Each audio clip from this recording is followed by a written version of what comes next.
प्यारे साथियों, एक बार फिर मैं आप सभी प्यारे बच्चों को स्वागत करता हूं इतिहास के 8वां चैप्टर में। और आज आपके इतिहास का यह अंतिम क्वेश्चन होगा, यानी क्वेश्चन कहिए, चैप्टर कहिए और क्लास कहिए, सब कुछ आज अंतिम होगा। क्योंकि आज हम आपका जो एसएसटी का सामाजिक विज्ञान का एक सब्जेक्ट इतिहास पूरी तरह से कंप्लीट करने वाले हैं।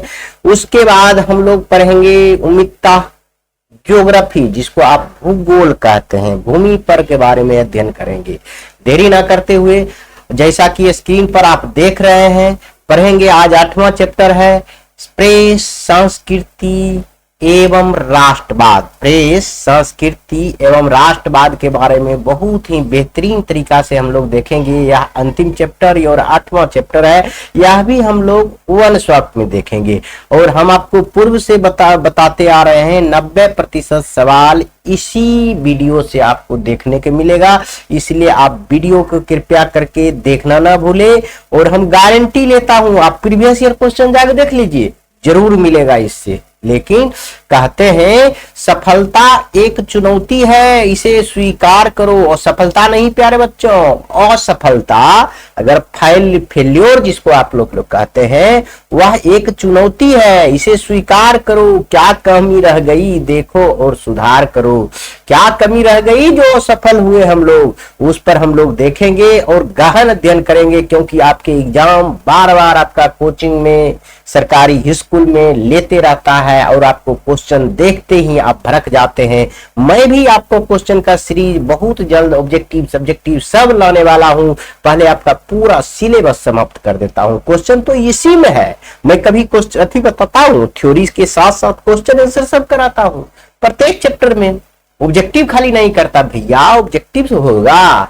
आप यह सब्जेक्टिव पढ़ लीजिए, इसी में तो सब ऑब्जेक्टिव है, समझ गए। देरी ना करते हम आप लोग चैप्टर पर आते हैं कि प्रेस, संस्कृति और राष्ट्रवाद। प्रेस मतलब वह प्रेस आप नहीं समझिएगा अखबार वाला, यहाँ प्रेस के मतलब हम समझेंगे कागज के बारे में जानेंगे।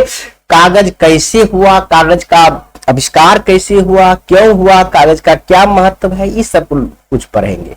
तो पहले हम जान लेते हैं प्रेस के बारे में। जानने से पहले, प्रेस मतलब जहां पर आपका बुक छपता है, प्रेस मतलब जहां पे आपका कॉपी छपता है, वह प्रेस की बात कर रहे हैं। यह मीडिया वाले प्रेस की हम बात नहीं कर रहे हैं, मीडिया वाले प्रेस को हम लोग बात नहीं कर रहे हैं। तो हम प्रेस बात कर रहे हैं जहां पर बुक और आपका कॉपी छपता है। तो हम इसीलिए पहले कागज, जब तक कागज नहीं रहेगा तो प्रेस बनेगा नहीं बनेगा, कागज छपेगा तो बुक छपेगा नहीं छपेगा। तो इसीलिए हम लोग कागज के इतिहास थोड़ा सा देख लेते हैं, इससे आपको क्वेश्चन पूछा जाएगा ऑब्जेक्टिव में। तो मोस्ट इंपॉर्टेंट, आप कहिएगा कि सर ये ऑब्जेक्टिव नहीं कराते, भैया ये क्या है ऑब्जेक्टिव। आपको कहेगा कागज के आविष्कार सर्वप्रथम कहाँ हुआ, तो चीन में हुआ था, समझ गए। तो यह सब ऑब्जेक्टिव नहीं बनेगा, अब यह सब करवाएंगे ऐसा नहीं। देखिए कागज का आविष्कार कहाँ हुआ था, चीन में हुआ था। अब 4 ऑप्शन देना जरूरी है। रेशम का आविष्कार कहाँ हुआ था, चीन में हुआ था। प्रतियोगिता परीक्षा का शुरुआत कहाँ हुआ था, चीन में हुआ था। पतंग उड़ाने का कला कहाँ हुआ था सर्वप्रथम आविष्कार, तो हम कहेंगे चीन में हुआ था। मुद्रण कला का आविष्कार कहाँ हुआ था, देखिए यहाँ हुआ था चीन। अब कहिए यह सारा चीज चीन में ही क्यों हुआ, क्योंकि भैया कागज का आविष्कार ही चीन में हुआ था। तो यह सब जितना चीज देख रहे हैं, यह सब कागज से ही होता है। प्रतियोगिता परीक्षा क्यों शुरुआत होता है, कैसे होगा, बिना कागज तो होगा नहीं। पतंग बनेगा बिना कागज के, नहीं बनेगा। मुद्रण मतलब पैसा, जो रुपया जो छपता है, बिना कागज के छपेगा नहीं छपेगा। तो यह सब कागज के रिलेटेड है और कागज ही वहां आविष्कार हुआ। तो सबसे पहले कहाँ आविष्कार होगा, लाजमी है कि वही हो। तो यह सब ऑब्जेक्टिव नहीं हुआ। अब बच्चा कहते हैं कि सर आप तो खाली ऐसे भाषण देते हैं, क्वेश्चन आंसर बता रहे। भैया मैं आपको कहता हूं, आप आराम से देखिए और देखिए, एक बार यकीन हम आपको दिलाता हूं, आने वाला समय में हम आपको मॉडल पेपर भी करवाऊंगा, देखिएगा सब क्वेश्चन यहीं से रहेगा। नहीं विश्वास है तो अभी क्वेश्चन बैंक आप देख लीजिए, किसी आपका पड़ोसी में कहीं भी होगा, कोई भी एग्जाम दिया होगा, उसका क्वेश्चन निकाल के देख लीजिए। आप बताइए कहाँ नहीं मिलता है, कौन क्वेश्चन नहीं मिलता है। मात्र 10% हम बोल रहे हैं नहीं मिल सकता है, तो आपको बनाना नहीं है भैया 100%, 50% तो बनाना है। देरी ना करते हुए हम लोग स्टार्ट करते हैं कागज के इतिहास में। 105 ईसा पूर्व नहीं बच्चे, ईस्वी आज से 100 कितना साल हो गया, अभी 2000 ईस्वी चल रहा है, 1900 वर्ष पहले में टरटलाई लुई चीनी नागरिक ने एक कपास एवं मलबन का प्रयोग करके पहली बार कागज बनाया। देखिए एक चीनी यात्री ने कब कागज का बनाया और किससे बनाया और कौन था, यह याद रखिएगा। टरटलाई लून, ये चीनी यात्री था। टरटलाई लून कहां था, चीनी यात्री था जो कि कागज का पहली बार बनाया। कब बनाया, 1905 ईस्वी में बनाया, यह फैक्ट याद रखिएगा। और क्या याद रखिएगा कि इन्होंने कपास और मलबन का प्रयोग किया और कागज को जो बनाया इन्होंने क्या चीज का बनाया, कपास और मलबन के प्रयोग करके बनाया इन्होंने कागज। समझ गए, इतना बात आप याद रखेंगे तो कहिए यहां से ऑब्जेक्टिव नहीं बनेगा। तो कहिए कागज का आविष्कार कैसे हुआ, तो आप लिख सकते हैं सर्वप्रथम 1905 ईस्वी में। आपका क्वेश्चन बता रहे हैं कागज का आविष्कार कैसे हुआ, तो आप लिख सकते हैं 1905 ईस्वी में टरटलाई लून जो कि चीनी नागरिक था, उन्होंने कपास और मलबन का प्रयोग करके पहली बार कागज बनाया। हो गया, 2 नंबर का सवाल रहेगा, हो जाएगा। ऑब्जेक्टिव पूछेगा कहां का नागरिक ने सर्वप्रथम कपास और मलबन का प्रयोग करके कागज बनाया, तो चीन के नागरिक ने। उसका नाम क्या था, तो टरटलाई लून ने। कब किया था, तो 1905 ईस्वी में। भैया यह सवाल ही सवाल है, लेकिन आपको पढ़ने का नजरिया रहे तब ने। अभी हम आपको कहते हैं कि अगर दिल दिमाग से पढ़ लीजिएगा ने, आने वाला समय में आपका इंटरमीडिएट, ग्रेजुएशन, चाहे कोई भी कंपटीशन है, कहीं दिक्कत नहीं होने वाला। और दूसरा चीज लिखा है, लेखन सामग्री के आविष्कार से पहले मानव चट्टानों तथा गुफाओं के अनुभव एवं प्रसंगों के खुदाई करके लिखते। कहने का मतलब है शुरू में तो यह बेचारा अब मखमल और कपास के प्रयोग करके कागज बनाया, लेकिन इससे पहले की बात करें हम लोग, 1900 वर्ष पहले की बात है और 2000 वर्ष पहले की बात यदि करें तो लोग पहले पत्थर पर लिखता था। समझ गए, देखिए मानव चट्टान क्या होता, पत्थर में और गुफा में लिखता था। वह हम आपको चित्र दिखाते, लेकिन चित्र हम गलती से कॉपी नहीं कर पाए, उसके लिए हम क्षमा प्रार्थी हैं। लेकिन आप समझिए पत्थर पर लिखा हुआ आप गूगल में सर्च करेंगे तो प्राचीन काल में मानव कौन चीज पर लिखते थे जब कागज का आविष्कार नहीं हुआ था, तो आपको पूरा चित्र दिखा देगा। समझ गए, तो वह बात आप समझ गए। तो हम आपको पहले बता दिए कागज का आविष्कार चीन में हुआ, तो यह सब भी आविष्कार चीन में हो गया। समझ गए, यह स्लाइड से आपका एक क्वेश्चन नहीं 10 क्वेश्चन पूछेगा। कहिएगा सर कौन कौन चीज पूछेगा, बता तो दीजिए। आप तो खाली बरबर करते रहते हैं कि यह पूछेगा वह पूछेगा, क्या पूछेगा, सॉरी बच्चों, क्या पूछेगा यह तो आप बता दीजिए। देखिए हम आपको एक बार और फिर बता देते हैं, उसके बाद थोड़ा सा स्पीड करेंगे क्योंकि 1 शॉट है। 1 शॉट में हम एक चीज की 4 बार बताए तो दूसरे यूट्यूब चैनल जैसे आपका फिर 4-5 घंटा लगेगा। समझ गए, इसीलिए एक बार सिर्फ बता देते हैं। इस स्लाइड में आप रफ्तार धरिए, शुरुआत में हम धीरे चल रहे हैं, थोड़ा देर के बाद मैं बहुत स्पीड चलूंगा, थोड़ा सा स्पीड चलूंगा, बहुत स्पीड नहीं लेकिन स्पीड चलूंगा। देखिए आपको कहेगा कागज का आविष्कार सर्वप्रथम कहां हुआ, तो चीन में हुआ। और रेशम का आविष्कार चीन में। प्रतियोगिता परीक्षा, सबसे परीक्षा लेने का शुरुआत कहां हुआ था, चीन में। पतंग बनाया था सबसे पहले चीन में। मुद्रण मतलब रुपया पैसा जो छापने वाला काम आ गया कहां हुआ, चीन में हुआ। इतना बात हो गया। तो सर्वप्रथम किसने कागज बनाया, तो सर्वप्रथम एक चीनी नागरिक था जिसका नाम था टरटलाई लुई ने 1905 ईस्वी में कागज बनाया कपास और मखमल के प्रयोग करके। और मानव ने यह कागज के आविष्कार से पहले मानव कहां लिखते थे, चट्टान और गुफा में अपने अनुभव और प्रसंगों को खुदाई करके चित्रण करके लिखते थे, चित्र बना बना के लिखते थे। इसीलिए इन्हें सिंधु घाटी सभ्यता आगे चलकर आप लोग पढ़ेंगे मेरे प्यारे बच्चों कि उसमें अभी तक जो लिखा गया है वह साक्ष्य है, लेकिन उसको अभी कोई पढ़ नहीं पाया है। समझ गए, इसीलिए उसको आद्य ऐतिहासिक काल में रखा गया है। अब आगे स्लाइड में देखेंगे, देखिए 594 ईस्वी में ब्लॉक प्रिंटिंग ने से छपाई सर्वप्रथम चीन में ही प्रारंभ हुआ। आप समझिए ब्लॉक प्रिंटिंग क्या है, कागज पर छपाई। देखिए कागज का आविष्कार हुआ 105 ईस्वी में, लेकिन 400 वर्ष बाद ब्लॉक प्रिंटिंग का आविष्कार हुआ कहां, चीन में ही। उस पर छपाई करने वाला काम करने लगा। अब ब्लॉक प्रिंटिंग है क्या, आप समझेंगे सर ब्लॉक प्रिंटिंग क्या है, तो वह भी समझ लीजिए। देखिए, स्याही से लगा हुआ काठ यानी लकड़ी का बना हुआ ब्लॉक या तख्ती पर कागज को रखकर छापने की विधि को ब्लॉक प्रिंटिंग कहा जाता है। मोस्ट VVI एकदम आपके एग्जाम के लिए बहुत इंपॉर्टेंट, याद रखिएगा ब्लॉक प्रिंटिंग किसे कहते हैं। तो स्याही आप देखेंगे बचपन में इतना बड़ा एक डिबरी रखते थे हम लोग, हमारा समय में था, मतलब हम यूज नहीं करते थे, लेकिन हमरे से पहले जमाना में लोग यूज करते थे। यहाँ देखिए बांस का एक लकड़ी बना लेते थे, इसका नाखून नपीला बना लेते थे, और इसमें इंक जैसे आप देखते होंगे कि नील देखे हैं, उसको भी घोर कर ऐसे कागज पर हम लोग लिखते थे ऐसे करके, समझ गए। तो उसी प्रकार से यह ब्लॉक प्रिंटिंग बनाया गया था। स्याही से लगा हुआ काठ यानी लकड़ी का बना था, ब्लॉक या तख्ती पर रखकर कागज, ब्लॉक या तख्ती पर कागज रख दिया, उस पर छापने की विधि को हम क्या कहते हैं, ब्लॉक प्रिंटिंग कहते हैं। बस इतना मान लीजिए, एक काठ का बना हुआ है, समझिए एक लकड़ी का बना हुआ है, तख्ती ऐसे ऐसे करके लकड़ी का बना हुआ है, इसमें कुछ ऐसे डिजाइन बना हुआ, अब इसमें स्याही लग कर रखा हुआ और कहीं तख्ती पर रखा हुआ, इस पर जाकर ऐसे छाप देंगे तो छप गया, उसी को हम ब्लॉक प्रिंटिंग कहेंगे। ठीक है, अब रेशम मार्ग के बारे में थोड़ा सा जान लीजिए, यह भी इंपॉर्टेंट है, पहले भी बताया फिर से बता रहे हैं।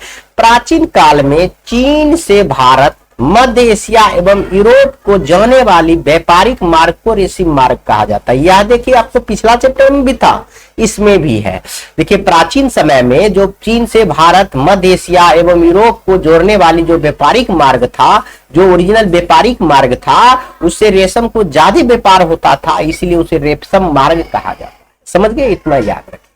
मार्को पोलो ने 1295 ईस्वी में चीन से ब्लॉक प्रिंटिंग यूरोप इटली में लाया। आप समझिए हुआ क्या, 594 ईस्वी में ब्लॉक प्रिंटिंग का आविष्कार हुआ चीन में। मार्को पोलो घूमने गया कहाँ, चीन घूमने गया ना, तो यह देखा कि बहुत सुंदर चीज है, तो यह ने अपना ब्लॉक प्रिंटिंग यह यूरोप लेकर चल गया। यह कहाँ चल गया, इटली का था यह, यहाँ घूमने आया मार्को पोलो, तो यह 1295 में चीन से ब्लॉक प्रिंटिंग यूरोप इटली में लाया, और यूरोप इटली में भी ब्लॉक प्रिंटिंग का काम होने लगा।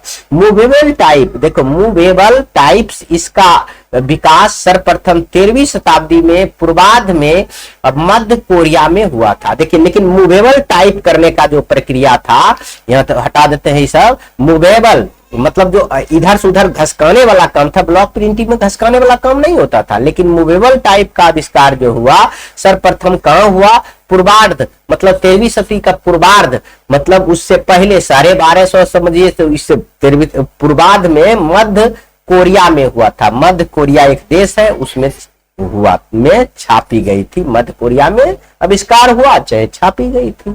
इतना बात याद रखेंगे आप लोग। यूरोप में कागज बनने का शुरुआत 11वीं शताब्दी में हुआ, एवं यूरोप में पेपर मिल की शुरुआत जर्मनी में 1336 ईस्वी में हुआ। कहेगा यूरोप में पेपर मिल का शुरुआत कब हुआ, कहाँ हुआ, तो यूरोप के एक देश है जर्मनी, वहां हुआ था। कब हुआ था, 1336 ईस्वी में। जर्मनी के बारे में हम लोग बहुत सुंदर से पढ़े हैं, फ्रांस, जर्मनी, इटली, ऑस्ट्रिया, जो कि आपको लुईस लावा के बारे में हम बताए थे चैप्टर नंबर 1 में, याद कीजिए। नहीं देखे हुए तो मेरे पे जरूर देखेंगे, वहां भला हम कुछ चैप्टर में थोड़ा सा स्पीड बता दिए हैं, क्योंकि उस दिन कुछ काम भी रहता है, बहुत सारा काम रहता है, क्योंकि हम नौकरी करते हुए और बच्चे को पढ़ाते हुए भी आपको क्लास ले रहे हैं। काहे कि हम अभी नए आपके यूट्यूबर हैं, इसीलिए यूट्यूब पर पहली बार हम लोग क्लास ले रहे हैं। जब आपको पसंद आने लगेगा, अपने बच्चों के साथ, रिश्तेदार के साथ शेयर करने लगेंगे, तो मैं भी आपको अन्य इंस्टीट्यूट के भांति मैं आपसे वादा ही नहीं, आपको पूरा विश्वास दिलाता हूं कि आप जो कहेंगे, जैसे कहेंगे, फ्री ऑफ कॉस्ट कहेंगे, फ्री ऑफ कॉस्ट पढ़ाई होगा, कोई पैसा नहीं लगेगा, समझ गए। लेकिन इस मेहनत के वजह से अपने दोस्तों के बीच शेयर जरूर करेंगे, ऐसा मैं उम्मीद करता हूं। गुटेनबर्ग क्या है, इसके बारे में समझ लीजिए। समझ गए, गुटेनबर्ग का जन्म समझ लीजिए। गुटेनबर्ग हम क्यों पढ़ रहे हैं, थोड़ा सा जानिए। जर्मनी के मेंज नगर में कृषक जमींदार व्यापारी परिवार में हुआ था। गुटेनबर्ग एक आदमी है जिसका जन्म कहाँ हुआ था? जर्मनी में। देखिए एक पेपर मिल का आविष्कार भी जर्मनी में हुआ था 1336 ईस्वी में, याद रखेंगे, पहली बार यहाँ हुआ था। तो लेकिन तो देखिए गुटेनबर्ग के बारे में पढ़ने से हम बता रहे हैं, छपाई खाना किया था इसलिए हम बता रहे हैं। तो गरीब परिवार में, यानी कृषक जमींदार, गरीब नहीं था, कृषक जमींदार व्यापारी भी था इसका परिवार, ठीक। यह बचपन से ही तेल और जैतून पेरने वाले मशीनों से परिचित थे। कौन? गुटेनबर्ग। ये बचपन से ही तेल पेरने वाले, क्योंकि इसका पिताजी व्यापारी था, और जैतून पेरने वाले मशीन से परिचित था, यानी जानकार था। इसलिए वह अपना ज्ञान एवं अनुभव से सीसा, टीन एवं बिस्मथ का प्रयोग कर प्रिंटिंग प्रेस यानी छपाई खाना का आविष्कार कर दिया। अब समझिए, गुटेनबर्ग के पिताजी एक कृषक थे, जमींदार भी थे और व्यापारी भी थे, और बचपन से इनके घर में तेल और जैतून पेरने वाले मशीन था। उसी को देखते हुए धीरे धीरे ज्ञान का उस पर आविष्कार करते हुए, और सीसा, टीन और बिस्मथ यह तीनों तत्व है, आपको केमिस्ट्री में पढ़ाए हैं, नहीं पढ़े तो जाकर देख लीजिए। सीसा, टीन जिसको लेड कहते हैं, वह सब बताए हुए हैं, यह आराम से आप समझ सकते हैं। यह तीनों का प्रयोग करके प्रिंटिंग प्रेस बना दिया, यानी छपाई खाना का आविष्कार कर दिया। कौन? गुटेनबर्ग। इसीलिए हमको पढ़ाना चाहिए और ये आपको पूछा जाता है। मेरे प्यारे बच्चों, इसके बारे में याद रखेंगे एकदम बहुत सुंदर से। गुटेनबर्ग कौन थे? कौन प्रिंटिंग प्रेस की आविष्कार किया, छपाई खाना का आविष्कार किया, और कैसे किया? कितना आसान है। देखिए प्रिंटिंग प्रेस में छपने वाला पहला पुस्तक बाइबिल है। प्रिंटिंग प्रेस में सबसे पहला पुस्तक कौन छपा है? बाइबिल है। याद रखेंगे, मोस्ट भी आई सवाल तो आपको कहेगा प्रिंटिंग प्रेस जो गुटेनबर्ग द्वारा बनाया गया था, उसमें सबसे पहला बुक कौन छपा था? तो बाइबिल छपा था। याद रखेंगे, सर्वप्रथम बाइबिल की छपाई गुटेनबर्ग ने किया था। सर्वप्रथम जो आविष्कार किया इस छपाई खाना का गुटेनबर्ग, उन्होंने ही इस बुक का छपाई की थी। इतना याद रखेंगे। गुटेनबर्ग ने मुद्रण यंत्र का विकास कैसे किया? मतलब मुद्रा छापने वाला जो मशीन कैसे बनाया, यह बताइए। तो जर्मनी के मेंज नगर में कृषक जमींदार व्यापारी परिवार में जन्म हुआ था। इसका जन्म कहाँ हुआ था? जर्मनी के जमींदार व्यापारी परिवार में हुआ था। समझिए, किसका जन्म? गुटेनबर्ग का जन्म। यह भी लिख सकते हैं। यह बचपन से ही तेल और जैतून पेरने वाले मशीन से परिचित थे, इसलिए वह अपना ज्ञान एवं अनुभव से सीसा, टीन एवं बिस्मिथ का प्रयोग कर प्रिंटिंग प्रेस या छपाई खाना का आविष्कार कर दिया था। समझ गए? तो कहा गुटेनबर्ग ने मुद्रण यंत्र का विकास कैसे किया, यह पूछेगा। चाहे छपाई खाना का विकास कैसे किया, छपाई खाना का आविष्कार कैसे हुआ, कुछ भी क्वेश्चन पूछे तो आप यही सवाल जवाब दे दीजिएगा जो हम यहाँ पढ़े हैं, उसी को हम क्वेश्चन के रूप में यहाँ बता चुके हैं। आपका कोई क्वेश्चन नहीं छुपेगा। देखिए फिर से आइए, वही क्वेश्चन है, छपाई खाना यूरोप में कैसे पहुंचा? कैसे पहुंचा? एक बार बैक आइए, आपको दिखाते हैं। देखिए कैसे पहुंचा छपाई खाना, बताइए। मार्को पोलो ने सीख गया था, इसका भी वहां लिख देंगे। देखिए 1295 ईस्वी में मार्को पोलो जब चीन से यूरोप इटली वापस आया, तो वह अपने साथ चीन में प्रचलित वुड ब्लॉक छपाई की तकनीक साथ लेकर आया। जब वो चीन में घूमने गया था ना, देखा कि यहाँ छपाई खाना है, तो वहां से कुछ सीख के वो आया और इटली में वो अपना प्रयोग किया। वुड ब्लॉक छपाई तकनीक के साथ लेकर आया। इससे हस्तलिखित पांडुलिपि के स्थान पर वुड ब्लॉक प्रिंटिंग की छपाई की तकनीक विकसित हुई, जो इटली से शुरू होकर यह तकनीक यूरोप के अन्य भागों में भी फैल गया। इटली से शुरू होकर यह तकनीक यूरोप के अन्य भागों में भी फैल गया। तो यूरोप कैसे पहुंचा? मार्को पोलो के मदद से 1205 ईस्वी में, 95 ईस्वी में, सॉरी बच्चों, 1295 ईस्वी में। थोड़ा बोलते बोलते अति हो जाता है मेरे प्यारे बच्चों, ऐसा नहीं समझिए कि हम कभी कभी एक मैथ के क्वेश्चन में भी हम माध्य निकाल रहे थे तो हम 4 सही बताए, बाद में बता दिए 3 होगा। देखिए होता है। देखिए आप लोग कहेंगे कि सर जी को कुछ है भी नहीं करता। भैया यहाँ हमको बहुत कुछ देखना पड़ता है, समझना पड़ता है, लिखना पड़ता है। कोई यह डिजिटल बोर्ड नहीं है। हम जो लिख रहे हैं, आप यहाँ रहते तब आप समझते। हम लिखने वाला अलग कोई है, लिखा रहा है कहीं और लिखा रहा है, हम बोल किसी और से रहे मैक से, रिकॉर्ड कहीं और हो रहा है, समझ लीजिए, इसलिए थोड़ा सा तो परेशानी होता है, समझ लीजिए। आगे आइए, अब हम थोड़ा सा पढ़ लेते हैं। मार्टिन लूथर यानी धर्म विरोधी नेता था। मार्टिन लूथर कौन था? धर्म विरोधी नेता था। इसके बारे में हम लोग थोड़ा सा जान लेते हैं। मुद्रण ईश्वर की दिया हुआ है। मार्टिन लूथर का क्या कहना हुआ? मुद्रण जो है, छपाई जो काम है, यह ईश्वर के दिया हुआ महानतम देन है। यह क्या बोल रहा है? एवं यह नहीं होगा फुल स्टॉप, एवं सबसे बड़ी तोहफा है। यह मार्टिन लूथर बोलता है मुद्रण जो है, प्रेस जो है, ईश्वर को दिया हुआ एक महानतम देन है एवं यह सबसे बड़ी तोहफा है। क्यों बोलता है जानते हैं मेरे प्यारे बच्चों? आज आप जिस बुक से पढ़ रहे हैं, यदि मान लीजिए आपके पास कागज नहीं होता तो आज आप इतना डेवलप हो पाते? नहीं हो पाते। आपके पास मुद्रा हो पाता? आपके पास जो करेंसी है, नोट जो है कागज का, वह हो पाता? नहीं हो पाता, बहुत समस्या होता। इसीलिए मार्टिन लूथर ने कहा कि यह महानतम देन है एवं सबसे बड़ी तोहफा है, जो कि धर्म विरोधी था तब पर भी यह बोला।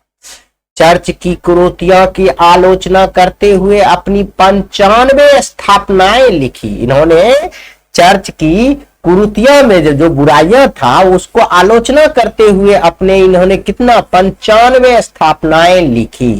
प्रोटेस्टेंट धर्म सुधारक आंदोलन की शुरुआत किया। मार्टिन लूथर क्या किया? प्रोटेस्टेंट धर्म सुधारक आंदोलन की भी शुरुआत किया, याद रखेंगे थोड़ा सा।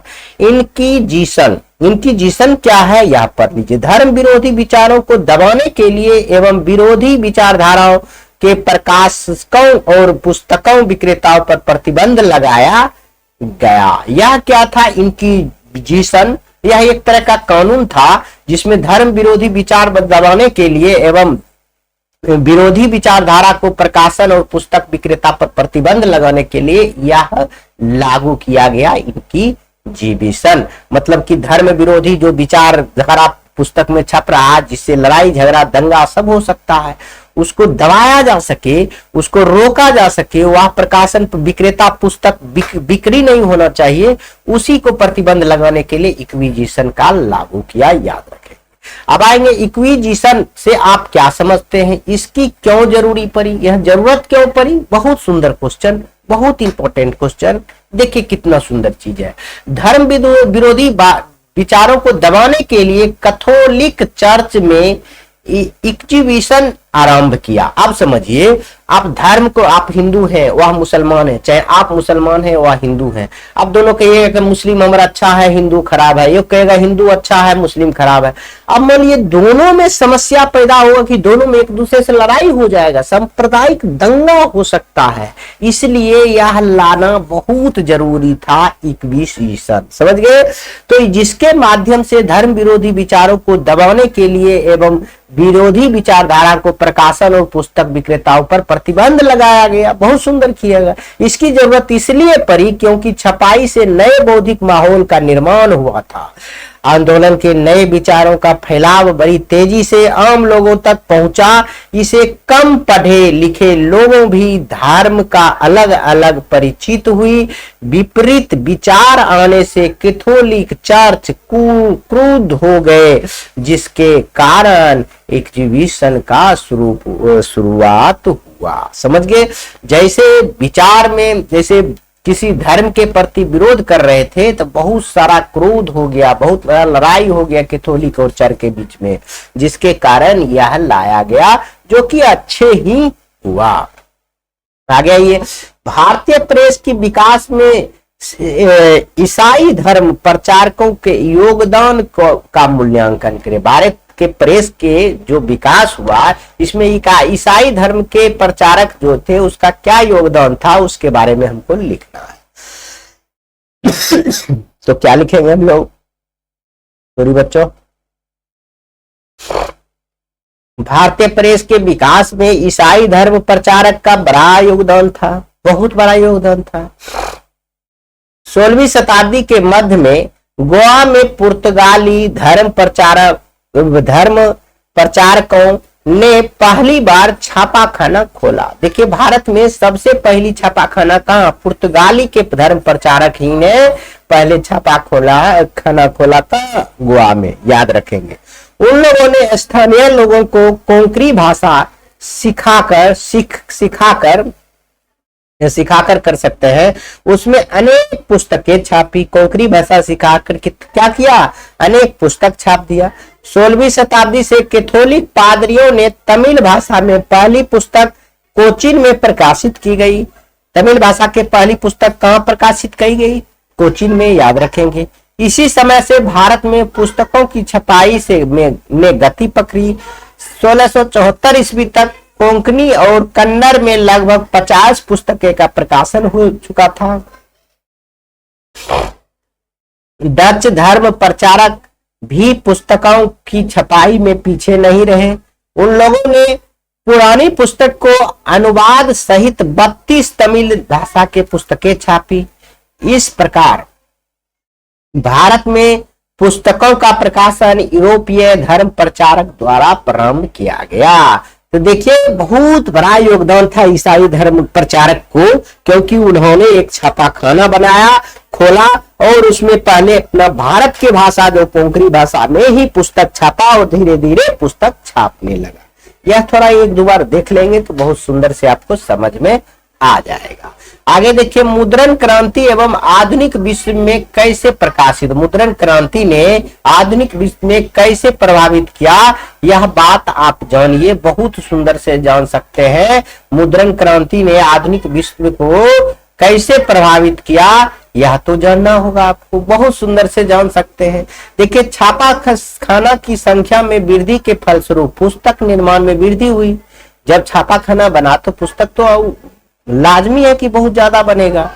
15वीं शताब्दी तक यूरोप के बाजार में लगभग 2 करोड़ मुद्रण पुस्तिका आई, जिसकी संख्या 16वीं शताब्दी में 20 करोड़ हो गई। समझिए, आम लोगों की जिंदगी ही बदल दी और आम लोगों की जुगाड़, सूचना, ज्ञान, संस्था और सत्ता में नजदीकी स्तर पर हुआ, जिसके कारण लोगों में बदलाव हुआ। बहुत बड़ा बदलाव होगा जब इतना पुस्तक छप गया। तो मार्टिन लूथर ने लेख आम लोगों की काफी लोकप्रिय हुई। धर्म सुधारक आंदोलन की शुरुआत हुई।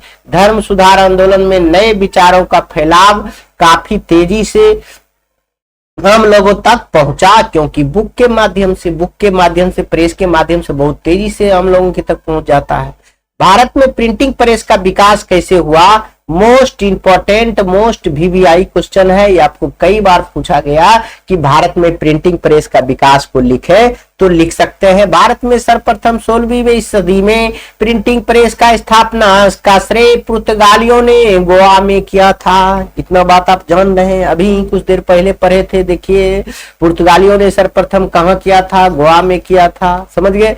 तो भारत में छापाखाना विकास के पहले हाथ से लिखकर पांडुलिपि को तैयार कर उसे रखा जाता था। पहले हाथ से लिखकर पांडुलिपि में लिखा जाता था एवं इन पांडुलिपियों को मजबूती प्रदान करने के लिए उन्हें स्वजिद मतलब जिंद आज लोग को लगाते हैं ना, जिंद भी किया जाता था। उसको जिंद ऊपर से कवर चढ़ा दिया जाता था। छापाखाना के बाद भारत में समाचार पत्रों का उदय 19वीं शताब्दी में हुआ। समाचार पत्रों का उदय कब हुआ, 19वीं शताब्दी में हुआ था, याद रखेंगे। पांडुलिपि क्या है, इस बीच में एक पांडुलिपि आया था। आप कहिएगा सर पांडुलिपि क्या है, यह बताइए। तो हम बताते हैं पांडुलिपि क्या है। देखिए पांडुलिपि क्या है, इसकी क्या उपयोगिता है। तो आप कह सकते हैं जब छापाखाना का विकास नहीं हुआ था तब उसमें पहले भोजपत्र, देखिएगा तार के पत्ते या भोजपत्र, हाथ से बने कागज पर हाथ से लिखकर पुस्तकें तैयार की जाती थी। इन्हें भी पांडुलिपि कहते हैं।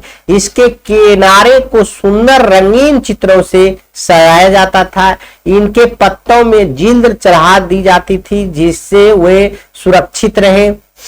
जिंद हम लोग क्यों चढ़ाते हैं बुक में, सुरक्षित रहने के लिए। उसी प्रकार उसको सुरक्षित रहने के लिए जिल्द चढ़ा दिया जाता था। पांडुलिपि बनाने की विधि कठिन और महंगी थी। संस्कृत, पाली, प्राकृत, क्षेत्रीय भाषाओं, अरबी तथा फारसी में ऐसी असंख्य पांडुलिपि तैयार की गई। पांडुलिपि के लिखावट कठिन होने तथा प्रचुरता से उपलब्ध नहीं होने के कारण यह आम आदमी के लिए पहुंच से बाहर होती जा रही थी। समझिए, क्योंकि वह थोड़ा कठिन था, वह पांडुलिपि पर लिखना महंगा भी था और कठिन भी था, इसलिए आम लोगों के पहुंच से बाहर था। समझ गए। समाचार पत्रों में की पत्रों का स्थापना, समाचार पत्र की कैसे स्थापना हुआ वह आप हम लोग देख लेंगे। देखिए, आधुनिक भारत प्रेस का आरंभ 1766 ईस्वी में विलियम बेल्ट्स ने किया था। आप कहेगा वो भारतीय प्रेस का शुरुआत किसने किया था? विलियम बेल्ट्स ने किया था। कब किया था? 1766 में किया था, याद रखेंगे। भारत में अंग्रेजों द्वारा छपने वाला सर्वप्रथम समाचार पत्र का नाम 1780 ईस्वी में बंगाल गजट था। तो यह तो आपका मोस्ट इंपॉर्टेंट है, आज ही नहीं, नौकरी के दृष्टिकोण से ही। भारत में छपने वाला सर्वप्रथम पत्र समाचार पत्र कौन है? तो बंगाल गजट है। कब छपा था? तो 1780 ईस्वी में छपा था। और कौन छपा था? विलियम बेल्ट्स ने छपा था। सब ठीक है। तो देखिए, प्रकाशन, जिसका प्रकाशन जेम्स अगस्टक, सॉरी बच्चों, यह विलियम बेल्ट्स ने शुरुआत किया था प्रेस का, लेकिन इन्होंने बंगाल गजट किसने छापा?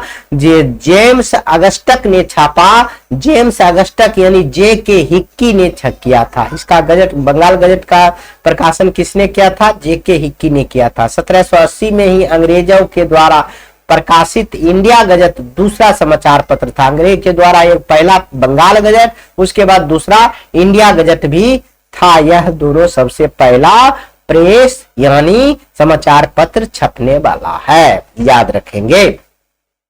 भारतीय द्वारा प्रकाशित प्रथम समाचार पत्र का नाम भी बंगाल गजट था, जिसे 1816 ईस्वी में गंगाधर भट्टाचार्य ने खोला था, गंगाधर भट्टाचार्य ने खोला था। राजा राम मोहन राय के द्वारा भी 3 समाचार पत्रों का प्रकाशन किया गया था, यह भी याद रखना है तो रख सकते हैं। कौन कौन था? 1821 ईस्वी में बांग्ला भाषा में संवाद कुमुदी, किसने? यह याद रखेंगे, राजा राम मोहन राय ने 3 समाचार पत्र प्रकाशित किया था। कब? 1821 में बंगाल भाषा में संवाद कौमुदी, 1822 में फारसी में मीरातल, सॉरी बच्चों, मीरातुल, अंग्रेजी में ब्रह्म ही निकल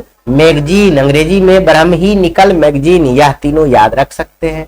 अंग्रेजों ने भारतीय समाचार पत्रों का विरोध करना शुरू किया और समाचार पत्रों में 2 भागों में बांट दिया। समाचार पत्र को कितना भाग में बांट दिया? 2 भागों में बांट दिया। एक प्रेस एंग्लो इंडियन और भारतीय प्रेस। एक जो एंग्लो इंडियन क्या था, जो अंग्रेज के द्वारा छापा जाता था उसको एंग्लो इंडियन कहते थे, जो भारतीय के द्वारा छापा जाता था उसे भारतीय प्रेस कहते थे, यह भी याद रखते थे। अंग्रेजों के द्वारा छपने वाला कुछ समाचार पत्र, देखिए याद रखेंगे, लिखा जाएगा अंग्रेज के द्वारा छपने वाला 2-4 समाचार पत्र का नाम लिखे तो आप आराम से बहुत ही शालीनता से लिख सकते हैं, बेहिचक लिख सकते हैं। सॉरी बच्चों, अब हम लोग देखेंगे टाइम्स ऑफ इंडिया सबसे सुंदर 1861 ईस्वी में छपा था। स्टेट्समैन 1875 ईस्वी में। इंग्लिशमैन, इसका साल नहीं याद रखिएगा। मद्रास मेल, पायनियर, सरकार का समर्थन, भारतीयों का आलोचना। यह जो पायनियर एक ऐसा समाचार पत्र था, अंग्रेज को समर्थन करता था और भारतीयों का बुराई करता था। समझ गए? सिविल और मिलिट्री गजट, यह भी था अंग्रेज के द्वारा छापने वाला समाचार पत्र। आगे देखिए, भारतीयों द्वारा छपने वाला कुछ समाचार पत्र यह है, यह तब अंग्रेज के द्वारा छपने वाला था। अब हम लोग देखेंगे भारतीय द्वारा जो समाचार पत्र था वह याद रखेंगे। यह तो आपके एग्जाम के लिए मोस्ट इंपॉर्टेंट ही इंपॉर्टेंट, समझ गए, यह ध्यान रखेंगे। जैसे संवाद कुमुदी, ये किसने छपा था? तो इसमें हिंदू धर्म के फैले कुरीतियों को विरोध करता था। संवाद कुमुदी क्या था? हिंदू धर्म जो कुरीतियां था, बाल विवाह, विधवा विवाह, यह सब को फैले हुए कुरीतियों का वर्णन इसमें था। समझ गए?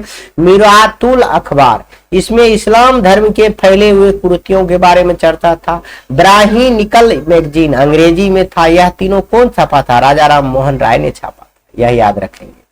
ये हम अभी तुरंत बताए हैं, पीछे में कहिएगा सर आप बता दिए हो गया, अरे भैया लिख के बताए हैं। इंडियन मिरर, यह देखिए सत्येंद्र नाथ टैगोर ने और मनमोहन घोष ने इन्हें छापा। उत्तरी भारत के भारतीयों द्वारा छपने वाला एकमात्र दैनिक समाचार पत्र था, उत्तरी भारत के छपने वाला इंडियन मिरर। सोम प्रकाश, यह ईश्वर चंद्र विद्यासागर के द्वारा छपा गया था 1858 ईस्वी में, समझ गए। 1857 में प्लासी का युद्ध हुआ था, सॉरी बच्चों, जो सिपाही विद्रोह होता उसके बाद, समझ गए। केसरी और मराठा, बाल गंगाधर तिलक ने छापा था, याद रखेंगे। केसरी और मराठा बाल गंगाधर से। सोम प्रकाशन ईश्वर चंद्र विद्यासागर, सोम प्रकाशन ईश्वर चंद्र विद्यासागर। 10 बार पढ़ेंगे तो उम्मीद आपको याद हो जाएगा। सुलभ समाचार किसने छापा था? केशव चंद्र सेन। बनारसी 1881 ईस्वी में जयेंद्र नाथ बोस। हिंदुस्तान उत्तर प्रदेश से छपा था। कवि बयान सुधा भारतेंदु हरिश्चंद्र, इसने छपा। हरिश्चंद्र मासिक पत्रिका भारतेंदु हरिश्चंद्र, हरिश्चंद्र किसने छापा था? मासिक पत्रिका भारतेंदु हरिश्चंद्र। आप 1-2 बार देखेंगे तो याद हो जाएगा। तो आगे देखिए 12वां नंबर में हिंदी प्रदीप, यह बाल कृष्ण माह ने छापा था। भारतीय जीवन रामकृष्ण वर्मा ने। हिंदुस्तान रिव्यू 1899 ईस्वी में सच्चिदानंद सिन्हा ने छापा था। यंग इंडिया और हरिजन या महात्मा गांधी, या तो जितना इंपॉर्टेंट कहे उतना कम है। यंग इंडिया और हरिजन किसने छापा था? महात्मा गांधी ने छापा था। इंडिपेंडेंस किसने छापा था? 1919 में मोतीलाल नेहरू ने। आज किसने? शिव प्रसाद गुप्ता। और हिंदुस्तान टाइम्स 1922 ईस्वी में के.एम. पन्नीकर ने हिंदुस्तान टाइम्स पत्रिका छापा था। इतना आपको इम्पोर्टेंट है, भारतीय द्वारा छपने वाला समाचार पत्र, याद रखें। उर्दू पत्रिकाओं का विकास 1910 ईस्वी से 20 ईस्वी के बीच हुआ। जैसे कुछ उर्दू पत्रिका भी देख लीजिए। अल हिलाल 1912 ईस्वी में छपा। अल बिलाल 1913 ईस्वी में कलकत्ता से छपा। हमदर्द मोहम्मद अली ने छापा था, जी समझ गए। गदर 1913 ईस्वी में हरदयाल के द्वारा छापा गया था, लाला हरदयाल के द्वारा, समझ गए, यह ध्यान रखेंगे। 19वीं सदी में भारत में प्रेस के विकास को रेखांकित कीजिए। 19वीं सदी में जो भारत का प्रेस का विकास हुआ है उसके बारे में आपको चिन्हित करना है, रेखांकित करना है, ये लिखना है। तो लिख दीजिएगा आराम से। 19वीं शताब्दी की प्रेस के विकास के मामले में एक महत्वपूर्ण विशेषता है भारतीय द्वारा प्रकाशित प्रथम समाचार पत्र 1816 ईस्वी में गंगाधर का साप्ताहिक बंगाल गजट था। 1822 ईस्वी में बंगाल में संवाद कुमुदी तथा 1822 ईस्वी फारसी में प्रकाशित मीरापुर अखबार के राष्ट्रीय समाचार पत्रों का भी आरंभ हुआ। 1822 ईस्वी में मुंबई से गुजराती भाषा में दैनिक मुंबई समाचार निकलने लगे। राजा राम मोहन राय के प्रयास से 1830 ईस्वी में बंगदत्त की स्थापना हुई। 1830 ईस्वी में कौन सी स्थापना हुआ? बंगदत्त की। 1875 ईस्वी में इंग्लिश मैन कोलकाता से छपाई हुआ और 1865 ईस्वी में इलाहाबाद से और 1876 ईस्वी में सिविल और गजट लाहौर से प्रकाशित होने लगे थे। यही सब रेखांकित कर दीजिएगा। विकास हुआ था, सब फैक्ट है। आपको ऑब्जेक्टिव क्वेश्चन में अभी हम बताएंगे तो 3 घंटा हो सकता है, इसमें कौन कौन ऑब्जेक्टिव पूछा जाएगा, समझ गए। तो आप वो अपने होशियार है। इंग्लिश मैन कब छपा था? 1975 में। कहां से छपा था? कोलकाता में। देखिए इतना ही दूरी में 3 क्वेश्चन हो गया, इसलिए आप लोग पढ़ लेंगे। 1858 ईस्वी में ईस्वी में होगा, यहाँ ईस्वी में ईश्वर चंद्र विद्यासागर प्रकाशन के रूप में बंगाल में आरंभ किया और 1875 से 76 ईस्वी में के बीच इस समाचार पत्र के इंडियन मिरर के प्रकाशन किया गया। मोतीलाल घोष के संपादन में 1868 ईस्वी में अंग्रेजी बंगला साप्ताहिक रूप में अमृत बाजार का महत्वपूर्ण स्थापना हुआ था। 1899 ईस्वी में अंग्रेजी मासिक हिंदुस्तान रिव्यू की स्थापना भी की गई। इतना बात याद रखेंगे तो काफी है, विशेष नहीं लिखना है। देखिए बहुत लिख दिए थे आप, आधा भी लिख लेंगे तो काफी है। भारतीय प्रेस की विशेषताओं को लिखे तो विशेषता क्या था लिख लीजिएगा। 19वीं शताब्दी में जमींदार तक की रुचि राजनीतिक में नहीं था, लेकिन यह प्रेस आने से जमींदार क्या बूढ़ा बच्चा सब राजनीतिक में आ गया। समझिए समाचार पत्रों को वितरण कम था, फिर समाचार पत्र द्वारा धार्मिक और जातीय भेदभाव का आलोचना करने से धार्मिक एवं सामाजिक सुधार आंदोलन को बल मिला।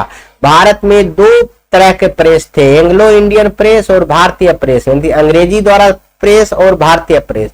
एंग्लो इंडियन की प्रकृति विदेशी तथा यह भारतीयों से फूट डालो और शासन करो की नीति पर काम करता था, क्योंकि वह अंग्रेज द्वारा छापा जाता था और गुलाम थे अपना भारत।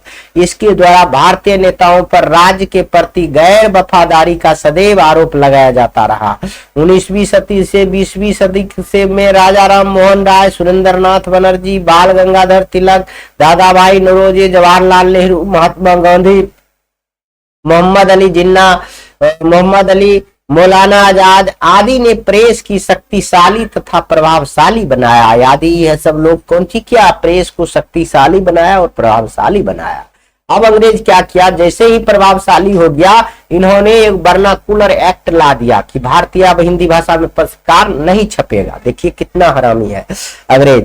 वर्नाकुलर प्रेस एक्ट 1878 ला दिया। अंग्रेजों के खिलाफ छपने वाला यह सब लोग तो देखिए, यह जितना भी लोग था सब तो अंग्रेज के खिलाफ प्रेस छाप रहा था कि आप लोग गलत कर रहे हैं। या आप लोग देखिए यहाँ लिखा हुआ है कि सदैव आरोप लगाया जाता था सरकार के खिलाफ भारतीय नेताओं के द्वारा। ठीक, इसीलिए यह प्रेस एक्ट अंग्रेज द्वारा लाया गया। राष्ट्रवाद का बढ़ावा देने वाला क्षेत्रीय भाषा के समाचार पत्र का प्रतिबंधित करने के लिए जो कानून लाया गया उसे वर्नाकुलर प्रेस एक्ट कहा जाता है। इस एक्ट के तहत हिंदी भाषा में छपने वाली सभी पत्र पत्रिकाओं एवं अखबारों को प्रतिबंधित कर दिया। अब अंग्रेज बोला हिंदुस्तान के लोगों को तो अंग्रेजी आता नहीं है, इसलिए हिंदी पत्र पर छापना बंद कर देगा तो कोई नहीं भड़केगा, कोई जानबे नहीं करेगा हम क्या करते हैं नहीं करते हैं। कुछ न लोग नेता लोग जानेगा, कितना बोलने जाएगा लोग, लेकिन पत्र पत्रिका छपता है तो सब जान जाता है। इसीलिए हिंदी वाला प्रेसे बंद करवा दिया। समझ गए।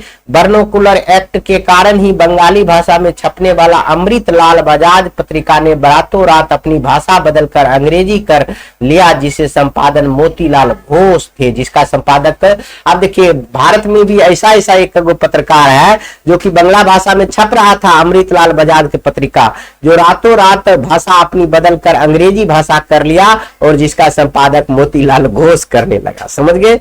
या हिंदी भाषा में बंद करवा दिया था, तो समझ गए। ये भी ठीक है, समय के साथ बदलना चाहिए आदमी को। वर्नाकुलर प्रेस एक्ट को पत्र पत्रिकाओं का मुंह बंद करने वाला अधिनियम भी कहा जाता है, क्योंकि मुंह बंद करने वाला, क्योंकि पत्रिकाएं हिंदी में बंद कर दिया तो भारतीय तो पढ़ेगा नहीं अंग्रेजी में, अक्सर लोग तो नहीं पढ़ा हुआ था अंग्रेजी में, तो मुंह बंद करने वाला पत्रिका भी एक्ट भी कह सकते हैं, अधिनियम कह सकते हैं।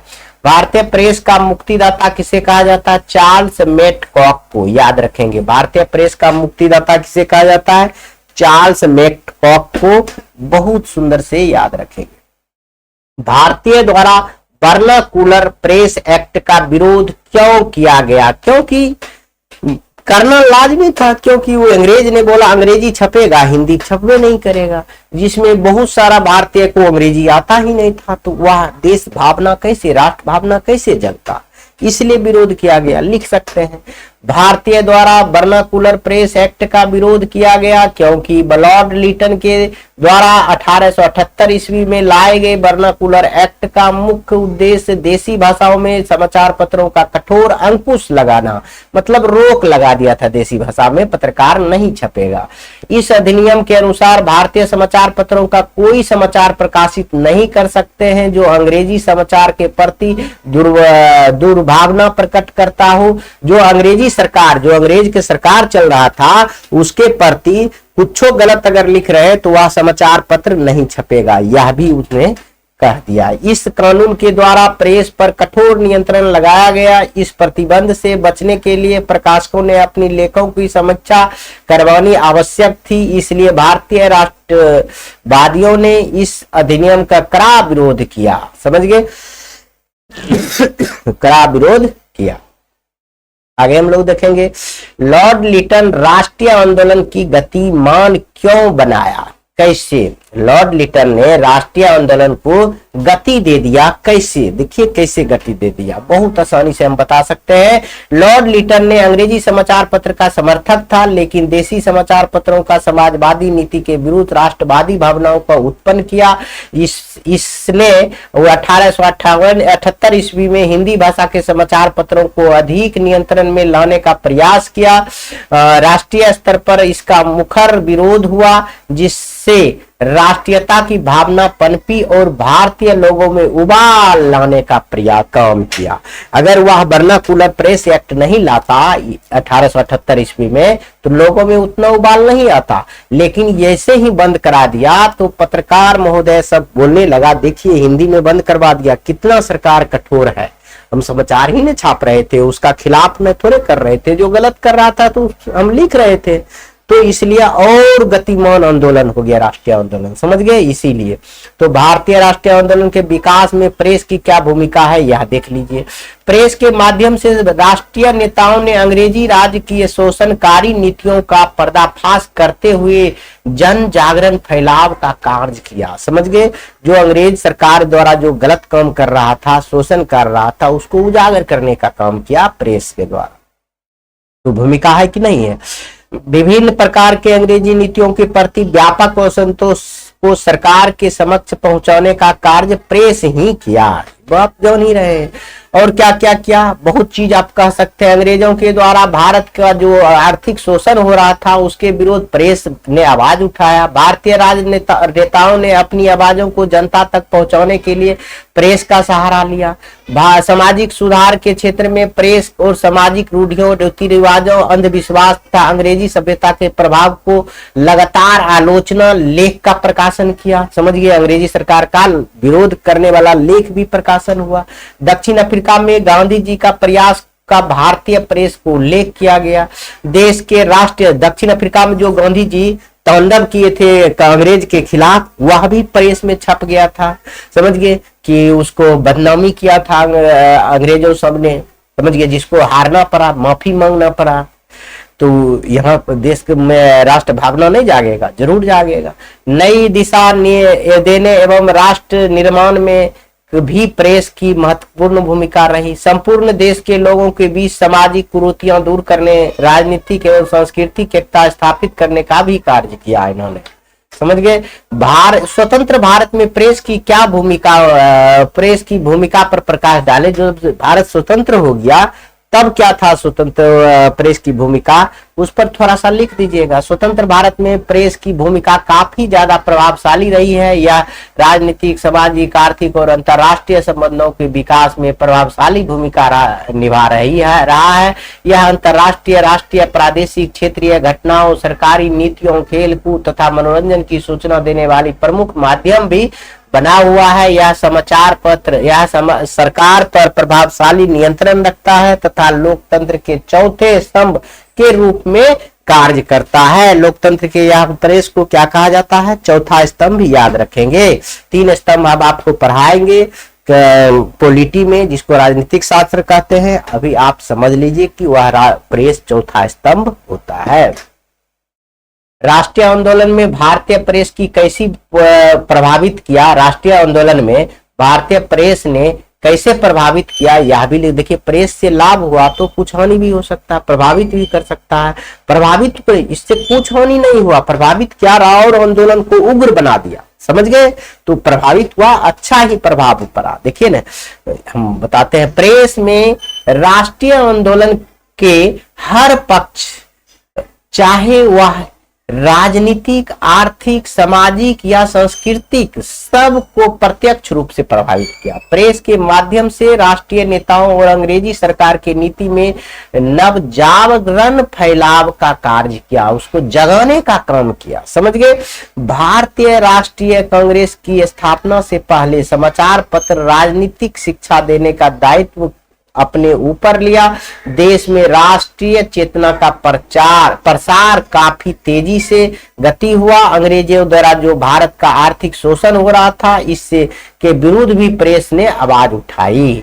तो प्रभाव नहीं पड़ा, बहुत बड़ा प्रभाव पड़ा राष्ट्रीय आंदोलन पर।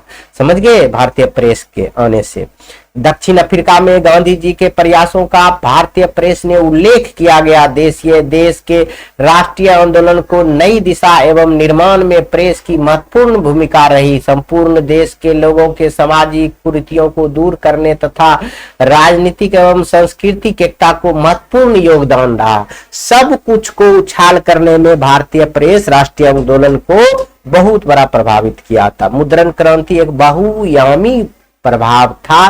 क्या था? विवरण दे। मुद्रण क्रांति के लिए, मुद्रण क्रांति के बहुआयामी प्रभाव क्या थे? विवरण दे। तो मुद्रण क्रांति ने आम लोगों की जिंदगी बदल दी, मतलब आसान कर दी। आम लोगों का जुड़ाव सूचना, ज्ञान, संस्था और सत्ता से नजदीक स्तर पर हुआ। मुद्रण क्रांति के फलस्वरूप किताबें समाज के सभी वर्गों तक पहुंच गई। किताब को आसानी होने के कारण आसान से होने से पढ़ने की नई संस्कृति विकसित हुई। एक नया पाठक वर्ग तैयार हुआ। साक्षरता बढ़ाने हेतु पुस्तक के रोचक तस्वीरों, लोकगीत और लोक कथाओं से सजाया गया। देखिए अभी भी आप देखेंगे आपके बुक में बहुत सारा फोटो, पत्रिकाओं चाहे फिगर बनाकर आपको समझाया गया है कि बच्चे लोग आप बहुत अच्छा से समझ सके। पहले जो लोग सुनकर ज्ञान अर्जित करते थे वो अब पढ़कर भी कर सकते थे। इसके अनेक अंदर तार्किक शक्ति का विकास हुआ। पठन पाठन का व्यापक प्रचार प्रसार हुआ इसके आने से। समझ गए। अब देखिए हमारा अंतिम ही होगा, यह अंतिम ही है, यह क्वेश्चन आपका अंतिम ही था, यह पूरे चैप्टर आपका समाप्त हो जाता है। इसके बाद देखिए मुद्रण क्रांति के फलस्वरूप प्रगति और ज्ञानोदय का प्रकाश फैलाने लगा और लोगों में निरंकुश सत्ता से लड़ने के लिए नैतिक साहस का संचार होने लगा था। इसके बाद विवाद की नई संस्कृति को जन्म दिया। धर्म और आस्था के तार्किकता के कसौटियों पर कसने से मानवतावादी दृष्टिकोण विकसित हुआ। इस तरह की नई सार्वजनिक दुनिया में सामाजिक क्रांति को जन्म दिया। देखिए कितना सुंदर। प्रेस, संस्कृति और राष्ट्रवाद बहुत घनिष्ठ संबंध था। हम लोग ने पढ़ लिए कागज का इतिहास, कागज कैसे आविष्कार हुआ, पत्र पत्रिका कौन कौन छपा और अंग्रेज ने इस पर अंकुश भी लगाया तो वह राष्ट्रवाद और तेजी हो गया था। हमने बहुत सुंदर से पढ़ लिया और यह चैप्टर ही नहीं आपका यह पूरे बुक समाप्त हो गया। द एंड कहिए, हिस्ट्री में आपका द एंड हो गया। अब हम लोग दूसरे सब्जेक्ट पर आएंगे।